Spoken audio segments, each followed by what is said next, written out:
Então, capítulo 2, versículo 11, ele vai falar sobre a manifestação da graça. A origem da graça que é de Deus, a natureza da graça que é salvadora e a extensão da graça que é para todos os homens.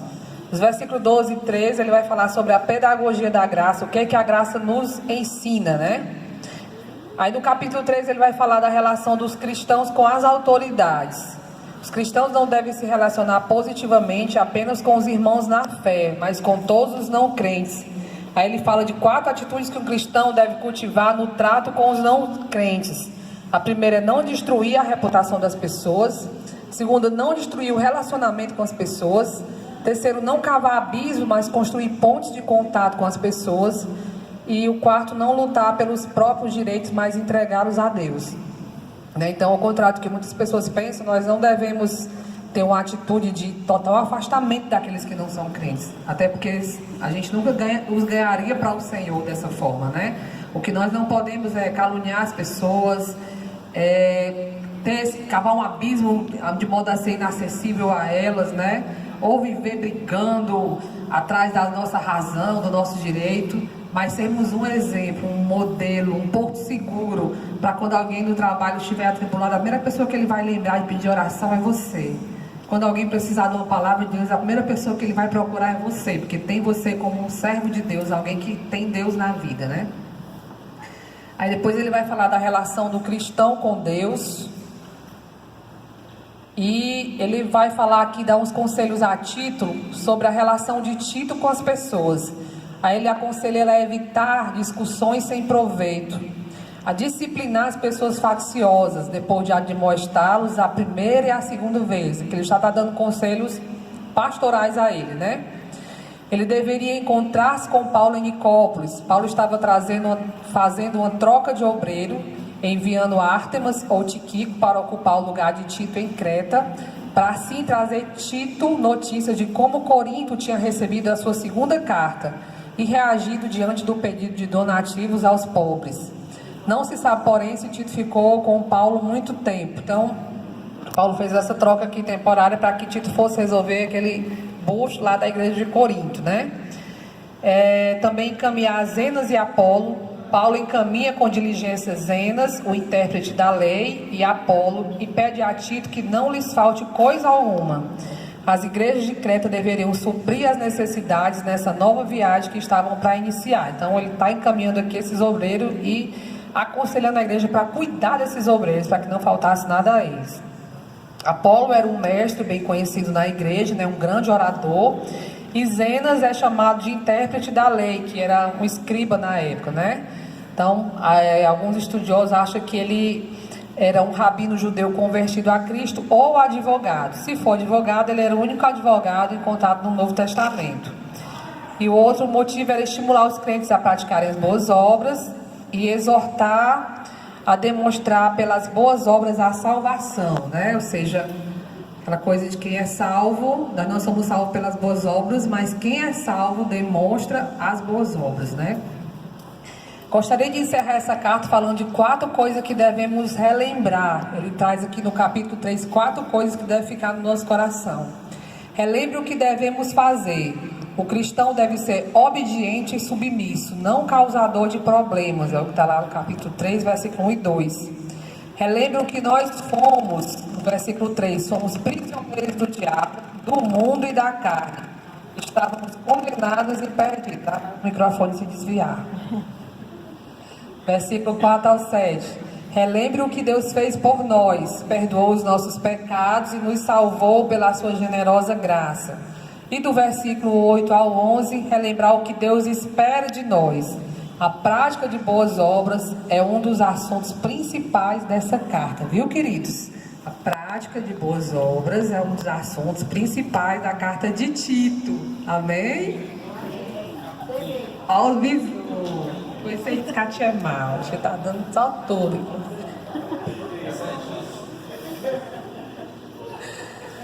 Então vamos lá para a nossa carta de Paulo ao nosso querido Filemon.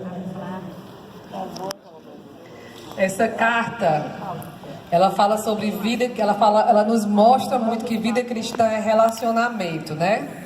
Essa carta ela é um manual de relacionamento. Ela trata de amor, de perdão, de restituição e de reconciliação. A gente vê aqui nessa carta algumas características do apóstolo Paulo que a gente não via nas outras, né? Todo o seu amor, toda a sua gentileza, toda a sua humildade, todo o seu trato com as pessoas. Nessa cartazinha de apenas um capítulo, que ela tão pequenininha, mas que ela tem lições profundas, né? Ela não tem nada assim doutrinário, mas por ela ter sido guardada por tanto tempo e incluída no cânon sagrado, porque Deus queria que essas lições preciosas aqui do caráter do apóstolo Paulo e as lições que elas trazem fosse transmitida às nossas vidas. Então, qual foi o contexto que essa carta foi escrita, né? Filemon era um homem rico, dono de escravos, convertido pelo ministério de Paulo e morava em Colossos. Era um homem que tinha uma vida espiritual exemplar. Paulo fala que ele tinha fé em Jesus, amor para com todos os santos, e que o coração dos santos era reanimado por seu intermédio, ou seja, era alguém que edificava as pessoas, era alguém que tinha uma palavra de Deus, era alguém que tinha o dom de ter uma palavra de ânimo, de consolo, né? Essa carta é enviada a Filemon, sua esposa Áfia e seu filho e pastor Arquipo, bem como a toda a igreja que se reunia na casa de Filemon. Ou seja, a casa de Filemon era uma igreja, né? Naquele tempo não existiam os templos, se reuniam nas casas, e a casa de Filemon era onde os irmãos se reuniam. Epáfras, que era o fundador da igreja de Colossos, estava agora com Paulo preso em Roma. E Arquipo, filho de Filemon, havia assumido o pastorado da igreja na ausência de Epáfras, né? Autoria e circunstâncias da carta. Por 3 vezes nessa carta, Paulo afirma que ele é um prisioneiro, que estava sob algemas. Alguns pensam que se trata de uma prisão em Éfeso ou Cesareia. As evidências, porém, favorecem a tese de que Paulo escreveu Filemon quando de sua primeira prisão em Roma, nos 2 anos em que ele ficou preso em regime de prisão domiciliar. Teve a oportunidade de ministrar a palavra de Deus a muitas pessoas. É o que nós vemos isso lá no livro de Atos, capítulo 28. E por providência de Deus, o escravo Onésimo, que havia fugido da casa de Filemon, e que tudo indica também havia roubado Filemon, foge para Roma e vai exatamente onde Paulo estava, né? Ou seja, pura providência, né? E Paulo o leva a Cristo. Alguns historiadores dizem que a natureza do delito do escravo supostamente tenha sido o dinheiro furtado do seu senhor. No entanto, a lei romana exigia que se alguém oferecesse hospitalidade a um escravo fugido, ele se tornava devedor do senhor daquele escravo, ou seja, a quantidade de dias que ele passasse acobertando aquele escravo era a quantidade de dias que ele devia ao senhor do escravo, por ele não estar produzindo para ele, né? É por isso que Paulo, ele fala a Filemon, que diz, olha Filemon, quando ele pede que Filemon receba Onésimo como se estivesse recebendo a ele mesmo, né? Ele diz, olha, eu estou te devolvendo ele fugiu, e eu estou te devolvendo ele não como um escravo, mas eu estou te devolvendo ele como um irmão em Cristo, um irmão caríssimo, é o que ele diz, né? Então tu recebe ele como se estivesse recebendo a mim mesmo. Então Paulo coloca sobre Filemon logo uma responsabilidade grande, tipo assim, o que tu fizer com ele, tu vai estar fazendo comigo, né? Possivelmente Paulo tenha se tornado fiador de Onésimo, demonstrando o caráter compassivo de Paulo. Então a gente vê aqui nessa carta o caráter compassivo, amoroso do apóstolo. Ele conheceu aquele escravo na prisão, ele se converteu e a Bíblia diz que ele era útil ao apóstolo Paulo, né? E a Bíblia diz que ele o devolve, mas ele não devolve de qualquer forma. Ele devolve, olha, eu estou te devolvendo como se fosse eu. Tu vai receber ele aí com todo amor. E Paulo intercede para que Filemon perdoe e liberte Onésimo, né? Então, no Império Romano, essa questão da escravidão era algo bem comum, né? Havia lá cerca de 60 milhões de escravos. Muitos deles eram oprimidos, alguns escapavam roubando seus senhores. E quando eles eram capturados, eles eram marcados com F na testa, era um F de fugitivos, com ferro quente ou eram crucificados. Um escravo, ele não tinha direito, ele não era como se fosse, ele não era considerado uma pessoa, ele era uma ferramenta viva, né? O senhor de escravo tinha total domínio sobre ele podia torturar, ele podia matar, ele podia fazer o que ele bem quisesse. Eles não tinham direito nem sequer a um casamento civil, eles podiam viver com alguém temporariamente até o dia que o senhor resolvesse vender ele, ou vender a mulher, ou vender os filhos. Então era como se fosse mesmo um objeto, né? E eles valiam na época de 500 a 50 mil denários. Então, quando Paulo levou Onésimo a Cristo, esse passou a servi-lo. Mas logo Paulo o envia de volta ao seu dono, rogando que o receba como se fosse o próprio Paulo, dispondo-se inclusive a pagar o que porventura Onésimo lhe devesse, né? A gente vê lá na lei mosaica que Moisés, quando ele fala sobre os escravos, ele diz: olha, você não devolva um escravo fugido ao seu dono, né, para que o dono não viesse a matar ou fazer algo com o escravo. Mas a lei romana já dizia que não podia acobertar um escravo, né, que era contra as leis romanas, inclusive a pessoa ficava devedor do dono. Então Paulo aqui, ele acaba que ele cumpre as duas leis ao mesmo tempo. Como ele estava em Roma, ele cumpre a lei romana no sentido de devolver o escravo ao dono, só que ao mesmo tempo ele intercede por ele, a fim de que ele fosse perdoado e liberto, ao mesmo tempo cumprindo o ritual da lei mosaica, né? Eu estou te devolvendo, mas eu não quero que seja feito nenhum mal a ele, né? Muito pelo contrário, que ele seja perdoado. Então, o tempo e o lugar da composição da carta. O tempo e o lugar que a carta foi escrita coincide com a mesma data e o lugar da composição da carta aos Colossenses, Filipenses e Efésios.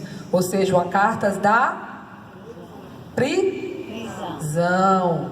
Então, os estudiosos dizem que essa carta foi da primeira prisão em Roma. Nem vou perguntar quais são as cartas da prisão, que eu sei que vocês já estão afiadíssimos, né? Os propósitos da carta. Paulo escreve para enviar um escravo fugitivo, agora convertido a Cristo, de volta ao seu Senhor.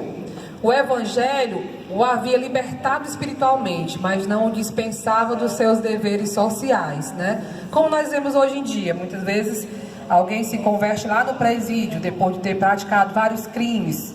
Não é pelo fato dele ter se convertido que ele vai deixar de pagar a pena pelos seus crimes, né? Ele é liberto da prisão do pecado, mas a consequência dos seus erros, ele tem que pagar, né? O Evangelho não alforriou escravos de seus deveres, mas quebrou suas algemas espirituais e os libertou para uma nova vida em Cristo. A carta a Filemão nos ensina que não bastava Onésimo estar arrependido, era preciso a restituição do seu erro. Por isso Paulo se põe como fiador, pelo que possivelmente Onésimo tenha roubado, e para cumprir a lei acerca do tempo que ele ficou distante.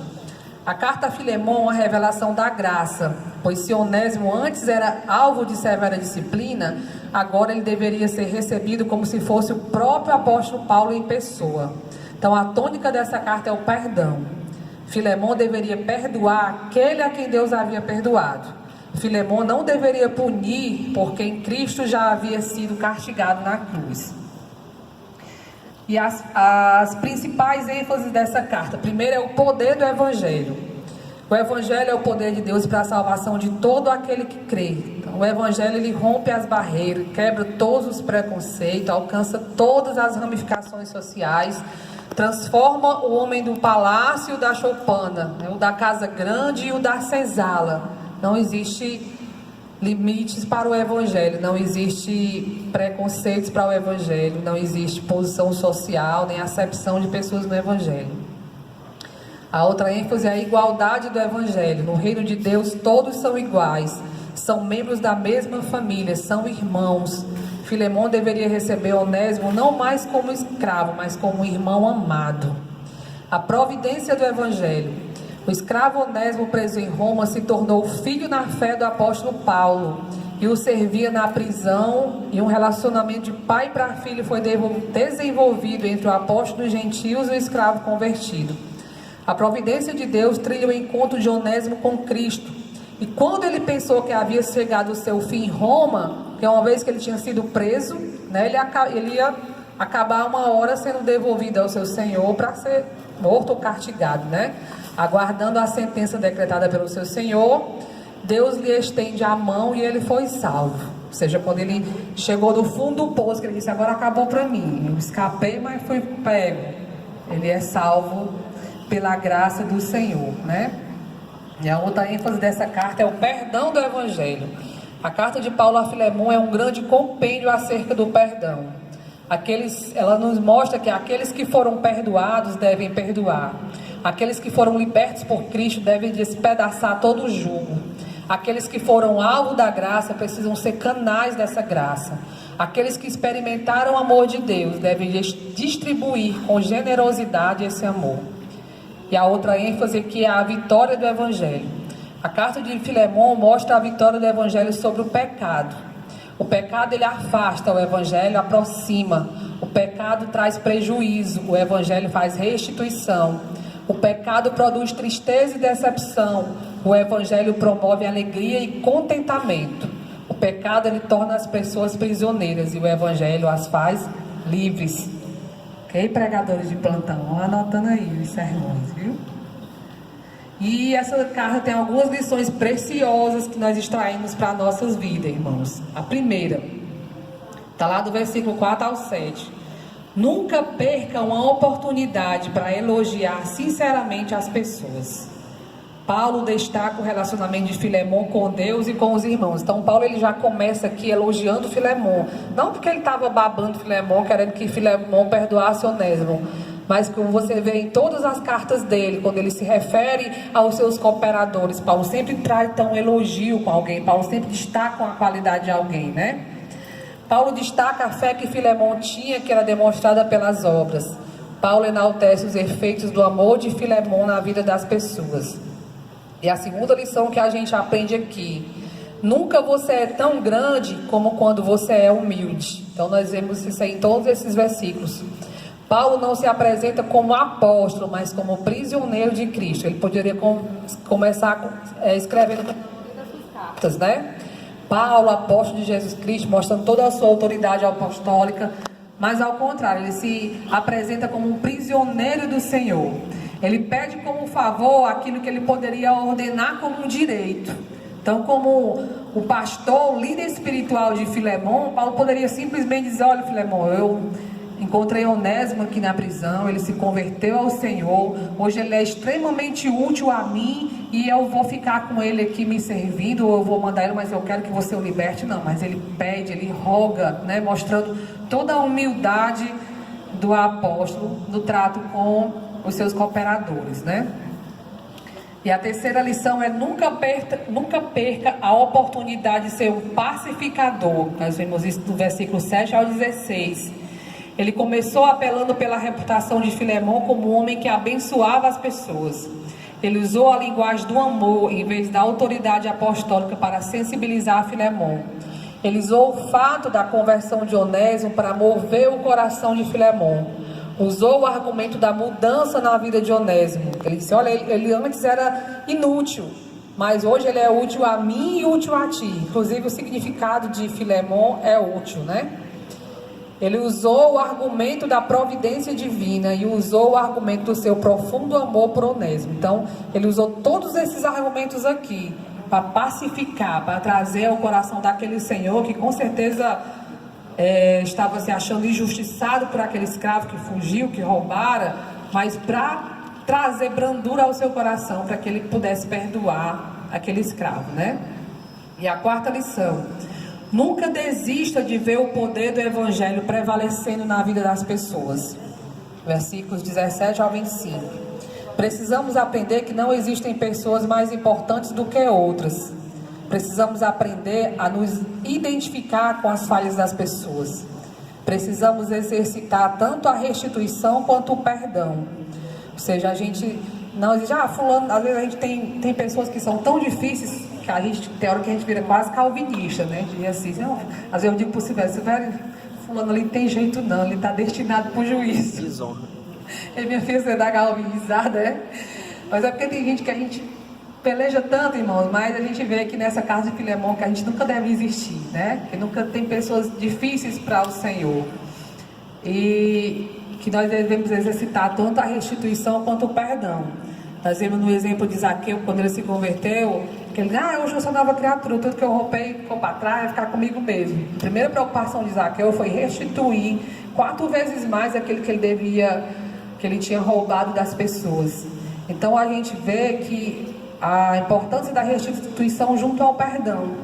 Hoje em dia, muitas vezes as pessoas caluniam outras, aí depois que a pessoa está difamada na igreja, na sociedade, ela simplesmente chega, irmão, me perdoe. Mas ela não vai lá nas pessoas que ela caluniou, que ela difamou, desfazer a mentira que ela fez ou a calúnia que ela fez. Né? Isso, entre tantos outros exemplos que podemos citar, quando alguém rouba alguém, quando alguém tira de alguém, que ela deveria restituir, né? Juntamente com o perdão, restituir aquele erro. E nós precisamos aprender sobre o glorioso poder de Jesus para salvar, né? Então, não existe pessoas difíceis demais que o Evangelho do Senhor não possa alcançar. E a 5ª lição: quando fazemos as coisas do jeito de Deus, os resultados sempre vão além das nossas expectativas. Então a gente vê que nessa história que o apóstolo Paulo, ele mandou esse escravo de volta, cumprindo um ritual da lei romana, né? Ao mesmo tempo pedindo pelo perdão dele. E segundo a tradição, o resultado foi bem melhor do que talvez até o apóstolo Paulo esperava. Tudo que Deus faz por meio, aprender que tudo Deus faz por meio da intercessão do seu povo. Então, quando nós sabemos pedir ao Senhor também, de forma humilde, de forma correta, tudo o Senhor faz por nós. E a 7ª lição: jamais deixe de valorizar as pessoas que estão ao seu lado. Paulo destaca nessa carta vários irmãos que estão ao seu lado, demonstrando assim quanto valoriza os seus companheiros de ministério e discípulos amados. Então, queridos, isso é importantíssimo, nós valorizarmos aquelas pessoas que nos ajudam, né? Paulo fala muito de Epáfras, João Marcos, Aristarco, Demas, Lucas, né? Sempre destacando as qualidades desses irmãos, o trabalho, o zelo, né? E muitas vezes muitos líderes pecam por isso, né? Não sabem valorizar aqueles companheiros fiéis que estão ali ao seu lado, né? Pessoas que Deus coloca realmente para ajudar, para ser um braço forte. E uma das muitas lições que Paulo deixa em praticamente todas as suas cartas é sobre isso, né? Então Paulo encerra essa carta como começou, desejando que a graça do Senhor Jesus Cristo permeie a nossa vida e os nossos corações, porque por ela somos salvos, por ela vivemos e por ela estaremos no céu. Então é por meio da graça que nós temos, assim como o Filemon, que não tinha direito a nada porque era um escravo, né? Tinha fugido, tinha roubado, estava totalmente contra a lei. O seu destino era a morte ou o castigo, né? Nessa lição nós vemos que nós também éramos assim. Nós não tínhamos direito à salvação, nós não tínhamos direito ao perdão do Senhor. Nós estávamos condenados à morte eterna, porque nós estávamos escravizados nos nossos delitos e pecados. Mas assim como Paulo se dispôs a pagar a dívida de Filemon, Jesus, ele pagou o escrito de dívida que era contra nós, né? Na cruz do Calvário, ele foi lá e diante do Senhor, ele disse: Senhor, eu vou pagar toda a dívida do Ivan, tá? Paga toda a dívida do Luizinho, eles não devem mais nada, coloca tudo na minha conta. Ele levou tudo na sua conta ali naquele madeiro, mostrando o amor do Senhor por nós, mostrando a sua infinita graça. É por essa graça que nós hoje temos a alegria da salvação, é por essa graça que nós vivemos, é por essa graça que nós vamos para o céu, né? Então, alguns eruditos, irmãos, eles identificam Onésimo dessa epístola como o bispo de Éfeso no tempo de Inácio, né? No ano 110 depois de Cristo. Inácio era um dos primeiros pais da igreja, né? Ou seja, eram os filhos dos apóstolos, junto com o pessoal Tertuliano, né? Então, um dos escritos de Inácio, eles falam de Onésimo como sendo um bispo de Éfeso, e alguns estudiosos dizem que é o mesmo Onésimo, né? Então, se essa teoria realmente for verdade, a gente verifica aqui que ele não só foi liberto, mas como se tornou um pastor, um ministro da igreja do Senhor, e que ele teve também a importante missão de preservar as epístolas de Paulo para a igreja do mundo, para a igreja e para o mundo, né? Então, os eruditos também dizem a tradição que ele guardou todas as cartas do apóstolo Paulo, né?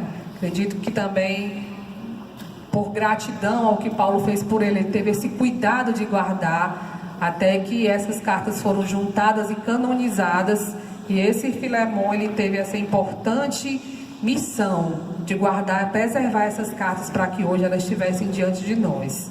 Então nós vemos que quando o evangelho alcança alguém, né, não importa a condição social dessa pessoa, não importa o pecado que ela tenha cometido, quando ela se coloca diante do Senhor, como grandes coisas o Senhor pode fazer na vida dela. A gente vê que nessa história tão linda, né, a Bíblia não relata o final dela, mas os estudiosos da tradição contam, né, que ela teve um final feliz, mostrando assim que aqueles que são libertos pelo Senhor, eles têm um final de glória reservado, né? E eu concluo deixando para vocês 2 Timóteo 2:15. Procura apresentar-te a Deus aprovado, como obreiro que não tem do que se envergonhar, que maneja bem a palavra da verdade. Então, queridos, todos vocês que estão aqui, né, são obreiros da casa do Senhor, ou são futuros obreiros, que vocês possam se enquadrar nessas características que vocês aprenderam aqui nessas cartas, né? Que realmente sejam aprovados pelo Senhor, que procuremos ser padrão da palavra de Deus, que procuremos ser exemplos, que procuremos ser referências. E nesse mundo de hoje é cada dia mais difícil, mas é isso que o Senhor espera de nós, não menos do que isso, que nós sejamos padrão no ensino, padrão no modelo, e que nós não tenhamos do que se envergonhar, mas que saibamos manejar a palavra de Deus, tanto para o ensino, com zelo no ensino, com zelo na palavra, como com o nosso próprio exemplo, certo? Então que Deus possa abençoar vocês. Eu espero ter sido útil nessas 5 semanas, que o Senhor possa abençoá-los e continue crescendo na graça e no conhecimento do Senhor. Não deixe que o desânimo jamais os abatam, o cansaço ou qualquer coisa. Continue prosseguindo, porque lá na frente vocês vão ver que os frutos são gloriosos. Não só aqui, mas muito mais na eternidade, né? Porque os frutos do que nós fazemos para o Senhor, a gente até consegue visualizar alguns aqui. Mas eu creio que na eternidade é que a gente vai realmente ter grandes surpresas. Aqueles que realmente fazem de coração e se dedicam ao chamado que o Senhor chamou, certo? Então vamos lá no intervalo e vamos voltar para a nossa provinha, que eu vou fazer em 5 minutos, viu? Quero 10 de todo mundo, se tu não tirar 10, não vai ver.